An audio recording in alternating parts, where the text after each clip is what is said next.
तीन जजेस ने इंडियन एक्सप्रेस में एक आर्टिकल लिखा और उसी के साथ सवाल उठाए कोलेजियम पर कि जस्टिस एस मुरलीधरन को सुप्रीम कोर्ट क्यों नहीं भेजा। उन्हें क्रिमिनल मामलों की अच्छी खासी जानकारी थी। टीएन शेषन के वक्त मुरलीधरन ने चुनाव आयोग की तरफ से दलील भी दी थी।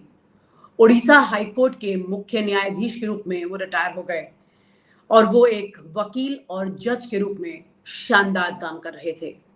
इस साल सुप्रीम कोर्ट जाते तो 2026 7 अगस्त को रिटायर होते पूर्व जस्टिस एस मुरलीधरन, लेकिन कॉलेजियम ने उन्हें एक्सटेंशन नहीं दिया।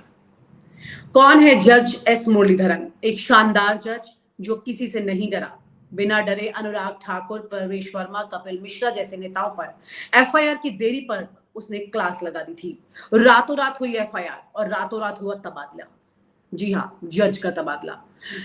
जस्टिस एस मुरलीधरन उस बेंच में शामिल थे जिसने भाजपा नेता अनुराग ठाकुर, परवेश वर्मा और कपिल मिश्रा के खिलाफ एफआईआर में देरी के लिए दिल्ली पुलिस को फटकार लगाई थी। आपको याद होगा जब दिल्ली में दंगों की आग सुलग रही थी, उस वक्त जज ने कहा था कि कानून की हिफाजत करना इस कोर्ट की संवैधानिक ड्यूटी है। हम गुस्सा नहीं है बल्कि पीड़ा में है, जिसे गंभीरता से लिया जाना चाहिए। नागरिक संशोधन कानून के मुद्दे पर उत्तर पूर्वी दिल्ली में हिंसा और भाजपा नेताओं के भड़काऊ बयानों को लेकर दिल्ली हाईकोर्ट के जज एस मुरलीधरन ने पुलिस को और सरकार को अच्छी खासी फटकार लगाई थी। तब उनका ट्रांसफर पंजाब और हरियाणा हाईकोर्ट कर दिया गया था। वो हाईकोर्ट में जजों के वरिष्ठता क्रम में तीसरे स्थान पर थे।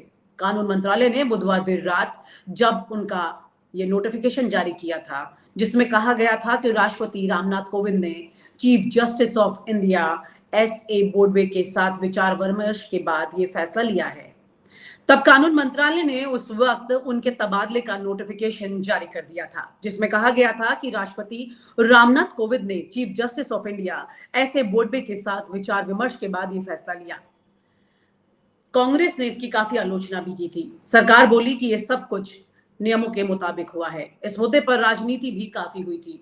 कांग्रेस ने रातों रात हाईकोर्ट के जज के ट्रांसफर को लेकर मोदी सरकार की मंशा पर सवाल भी उठाए और राहुल गांधी ने ट्वीट भी किया था कि बहादुर जज लोया को याद करो जिनका ट्रांसफर नहीं हुआ था।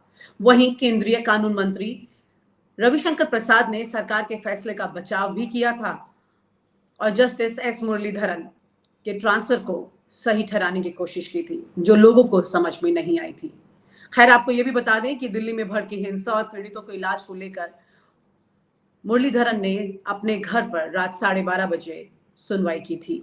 इसमें जस्टिस अनूप भंबानी भी शामिल थे। याचिकाकर्ता वकील सुरूर अहमद की मांग पर दिल्ली पुलिस को हिंसाग्रस्त मुस्तफाबाद के अल हिंद अस्पताल में फंसे हुए मरीजों को पूरी सुरक्षा के साथ बड़े अस्पताल पहुंचाने का आदेश दिया था। यूं कहें कि दिल्ली में बड़ा दंगा होने से पुलिस ने नहीं बल्कि इस जज ने रोका था। कुछ और खास बातें हैं जस्टिस एस मुरलीधरन की। जस्टिस मुरलीधरन ने सुप्रीम कोर्ट और दिल्ली हाईकोर्ट में वकालत शुरू की थी। वो बिना फीस के भी कई केसेस लड़ चुके थे। इनमें भोपाल गैस त्रासदी और नर्मदा बांध पीड़ितों के केस भी शामिल हैं। 2006 में उन्हें दिल्ली हाईकोर्ट में जज नियुक्त किया गया। जस्टिस मुरलीधरन हिंसा और व्यक्तिगत स्वतंत्रता को लेकर सख्त टिप्पणी करने वाले माने जाते हैं। उन्होंने उत्तर प्रदेश के हाशिमपुरा नरसंहार में दोषी पीएसी जवानों को भी सजा सुनाई थी, ये आपको याद होगा। इसके अलावा 1984 दंगा केस में कांग्रेस नेता सज्जन सिंह को भी उन्होंने दोषी ठहराया था। समलैंगिकों के साथ भेदभाव पर फैसला देने वाली बेंच में वो शामिल रह चुके हैं।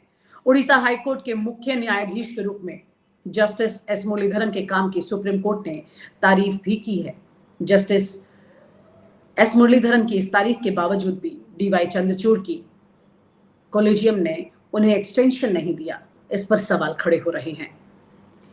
डीवाई चंद्रचूड़ ने कहा था कि ओडिशा में मुख्य न्यायाधीश मुरलीधरन ने राज्य के हर जिले के लिए वीडियो कॉन्फ्रेंसिंग सुविधाएं स्थापित कर दी हैं। उन्होंने प्रणाली का विकेंद्रीयकरण किया है और अब राज्य के प्रत्येक जिले में बेंच हैं, इसलिए कोई भी जिला वकील हाईकोर्ट में वीडियो कॉन्फ्रेंसिंग सुविधाओं के माध्यम से उपस्थित हो सकता है।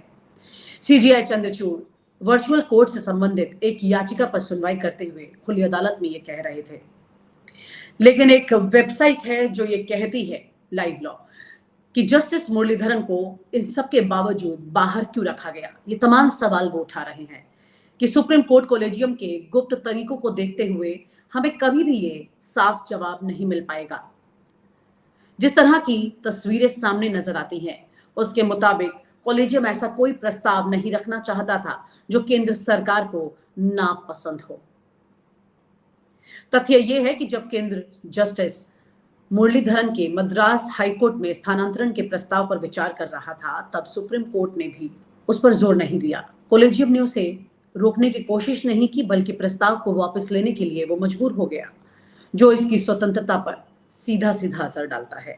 ऐसा लगता है कि जस्टिस मुरलीधरन का हश्र भी एक अन्य स्वतंत्र और कर्तव्यनिष्ठ न्यायाधीश जस्टिस अकील कुरैशी जैसा हुआ, जिन्हें भी केंद्र की नकारात्मक धारणा का शिकार होना पड़ा। केंद्र किस जज को कहां चाहती है, इसका दबाव क्या वाकई में तेजी से वो बना रही है, और इसके आगे न्यायाधीश कार्यकारी दबाव के आगे नहीं झुकते थे ऐसा लगता था, लेकिन अगर अब झुकेंगे तो उसका हश्र क्या होगा।